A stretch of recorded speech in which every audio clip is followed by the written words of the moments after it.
श्री शिवाय नमस्तुभ्यम। हर हर महादेव। 28 अगस्त को सावन का आखिरी सोमवार है और साथ ही इस दिन पड़ने जा रही है प्रदोष व्रत। कुल मिलाकर अपने आप में विशेष सहयोग हो रहे हैं। आप सभी को प्रयत्न करना है कि इस दिन को पूर्ण रूप से सफल बनाएं। महादेव की 2 तिथियां, वह भी प्रदोष और साथ ही सोमवार, अपने आप में अद्भुत है। यह दिन किसी चमत्कार से कम नहीं है। सरल सरल से कार्य आप सभी को जरूर से करने हैं ताकि आपका जीवन पूर्ण रूप से सुखमय हो जाए और संपूर्ण 2 महीने की प्रदोष का आपको फल प्राप्त हो। देर न करते हुए शुरू करते हैं। सबसे पहला उपाय तो आप सभी को सबसे सरल करना है, जो संपूर्ण है और प्रदोष को खास तौर पर किया जाता है। क्या करना है कि आप सभी को लेना है 1 कनेर का फूल, शमी पत्र और बेलपत्र। सभी की संख्या 1-1 रखनी है। इस बात का ध्यान रखते हुए चले जाइए महादेव के मंदिर में। पूर्व या उत्तर दिशा की ओर मुख कर लीजिए अपना। उसके बाद प्रभु स्मरण करते हुए, निरंतर ध्यान जाप करते हुए आप सभी सबसे पहला जल समर्पित करें। जल सबसे पहले आप माता अशोक सुंदरी, श्री गणेश जी महाराज, कार्तिकेय जी भगवान से समर्पित करते हुए, माता रानी के हस्त कमल से समर्पित करते हुए शिवलिंग पर समर्पित करें। उसके पश्चात जो है सबसे पहले गुरु जी कहते हैं जल चढ़ाने के बाद आपको 1 बेलपत्र चढ़ानी है। उसके बाद जो है शमी पत्र और कनेर का फूल आवश्यक रूप से प्रदोष व्रत के दिन चढ़ाना ही है। सभी व्यक्तियों को कम से कम 4 या 5 प्रदोष लगातार इस कार्य को कर लेते हैं ना, इस पवित्र सावन के अंतिम सोमवार और साथ ही प्रदोष के दिन, तो जीवन में आप सब कुछ प्राप्त कर लेंगे जिस कामना से भी आप चढ़ाएंगे। महादेव आपको जीवन में वह सब सुख प्रदान करेंगे जिसके लिए आप प्रयासरत हैं। कोई अटका हुआ कार्य हो, विवाह की बाधा हो, दुख दरिद्रता हो, रोग कर्ज हो या कोई भी परेशानी हो, सभी के लिए यह कार्य किया जा सकता है।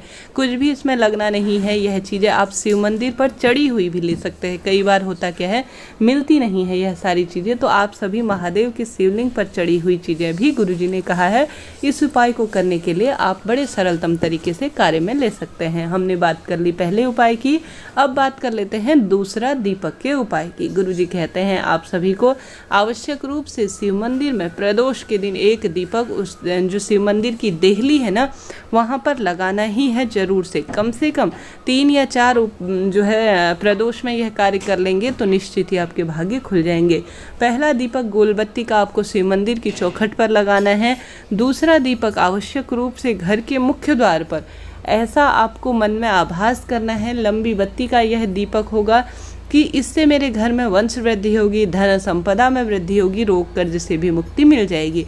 और साथ ही दीपक का मुख गुरुजी ने कहा है कि घर के बाहर की ओर रखना है। इस बात का ध्यान रखते हुए यह उपाय करना है। बात कर ली हमने 2 उपाय की। कुछ भी वीडियो में समझ में ना आए पूछ लीजिएगा, आपका अपना चैनल है, सभी सवालों के जवाब आप प्राप्त करेंगे।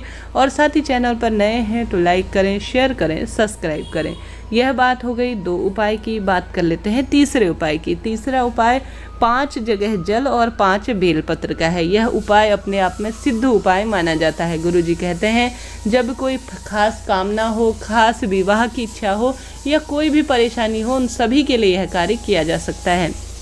आप सभी को शिव मंदिर पर चढ़ा हुआ जो है बेलपत्र भी ले सकते हैं और घर से चढ़ाया हुआ आपको जल लेना है। 5 जगह सबसे पहले आपको बेलपत्र समर्पित करनी है। सबसे पहले आप सभी गणेश जी महाराज के स्थान पर बेलपत्र समर्पित करेंगे। उसके बाद जो है आप सभी कार्तिकेय जी भगवान पर बेलपत्र समर्पित करेंगे। उसके बाद जो है माता अशोक सुंदरी के स्थान पर बेलपत्र समर्पित करने के बाद माता रानी के हस्त कमल में बेलपत्र समर्पित करने के बाद शिवलिंग पर बेलपत्र समर्पित करेंगे। और इन 5 स्थानों पर बेलपत्र समर्पित करने के बाद इन 5 ही स्थानों पर आप सभी को जल भी समर्पित करना है अपनी मनोकामना बोलते हुए। ठीक है, 5 स्थान 5 बेलपत्र अपने आप में अद्भुत है और यह पंच देवी देवता भी सबसे महत्वपूर्ण जाने जाते हैं। आप सभी को 5 स्थानों पर आवश्यक रूप से, पवित्र सोमवार है, पवित्र दिन है, अपने आप में प्रदोष की तिथि सामान्य नहीं है, सरल नहीं है। जीवन में इससे सब कुछ आपको प्राप्त हो सकता है। कुछ भी नहीं कर सके तो इन सरल से कार्यों को करने का प्रयत्न कीजिएगा, निश्चित ही भाग्य खुलेंगे। सरल से उपाय हैं, प्रयत्न किया आपको बता सकूं। इसके साथ ही एक जो विशेष उपाय है जो गुरुजी हमेशा ही अपनी कथा में हम सभी को बतलाते रहते हैं। आप सभी जब भी प्रदोष की तिथि पड़े 1 लोटा जल, जिसमें आपको हरा मूंग, बेलपत्र की संख्या 1 या 5 रख सकते हैं, शमी पत्र और थोड़ा एक गुड़ का टुकड़ा श्री शिवाय नमस्तुभ्यम कहते हुए प्रदोष के दिन जरूर से सभी शिव भक्त को जो है शिवलिंग पर समर्पित जरूर से करना ही चाहिए।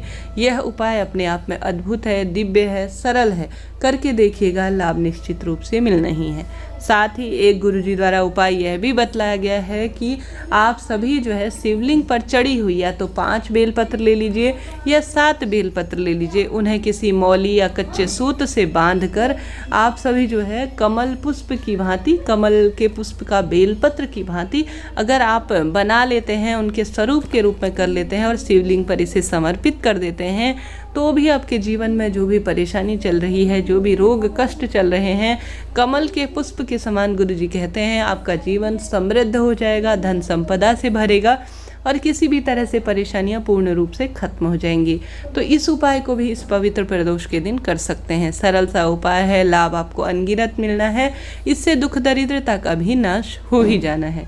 सरल सा उपाय है, इनमें से कोई एक सरल सा उपाय अपने लिए चुनिए और करने का प्रयत्न करें। प्रदोष की तिथि अपने आप में अमृत की बूंद की तरह है और अंतिम सावन प्रदोष है और साथ ही उसमें सोमवार का पड़ना किसी चमत्कार से कम नहीं है। साथ ही गुरुजी का एक सर्वश्रेष्ठ उपाय हमें और याद आ रहा है। गुरुजी कहते हैं कच्चा सूत ले लीजिए और साथ ही बेलपत्र ले लीजिए। बेलपत्र की संख्या आप 5 ले, 7 ले, कोई निश्चित नियम इसमें नहीं है। आप सभी को नंदी महाराज का जो उठा हुआ पैर है ना, वहाँ पर बैठ जाना है। बेलपत्र को एक के ऊपर एक रख लेना है और उसकी जो डंडी होती है ना, उस पर आप सभी को अपनी मनोकामना बोलते हुए आवश्यक रूप से मौली बांध देनी है। और जो कोने होते हैं ना, जहाँ से पत्तियाँ की जो डंडी की तरफ तो हमने मौली बांध ली, पत्तियों की तरफ आपने लाल चंदन लगा देना है। लाल चंदन ना हो तो पीला चंदन भी ले सकते हैं, कोई दिक्कत की बात नहीं है। उसके पश्चात जो है आप सभी को लेने के बाद श्री शिवाय नमस्तुभ्यम कहते हुए आप सभी को यह मनोकामना पूर्ति की मौली की जो बेलपत्र है उसे सबसे पहले जो माता अशोक सुंदरी है उस स्थान पर छुआकर शिवलिंग पर आपको समर्पित कर देना है। सरल उपाय है यह उपाय। नौकरी, विवाह, संतान, रोग, कर्ज मुक्ति, धन संपदा सभी के लिए किया जा सकता है और इस अंतिम दिन में करके देखिएगा, निश्चित ही आपको लाभ मिलना है। गुरुजी द्वारा बताए गए उपाय साधारण नहीं है दोस्तों, इनके अनगिनत लाख लाभ कहे गए हैं और यह जीवन को सार्थक बनाने के लिए ही है। जीवन में लगे कहीं ना कहीं बाधा आ रही है, परेशानियां बढ़ रही हैं, तो घबराए नहीं, महादेव की शरण में चले जाइए। महादेव किसी न किसी स्वरूप में आपको सब कुछ प्रदान करेंगे। अब सावन के अंतिम दिन है और इन दिनों का भरपूर लाभ उठाएं। बेलपत्र वृक्ष की सेवा आराधना, उनके बेलपत्र वृक्ष में नियमित रूप से बचे हुए दिनों में जल चढ़ाएं, आवश्यक रूप से दीप प्रज्वलित करें, महादेव की विशेष सेवा आराधना करने का प्रयत्न करें, निश्चित ही आपको लाभ होगा। वीडियो उपयोगी रहा हो तो लाइक करें, शेयर करें, सब्सक्राइब करें। श्री शिवाय नमस्तुभ्यम।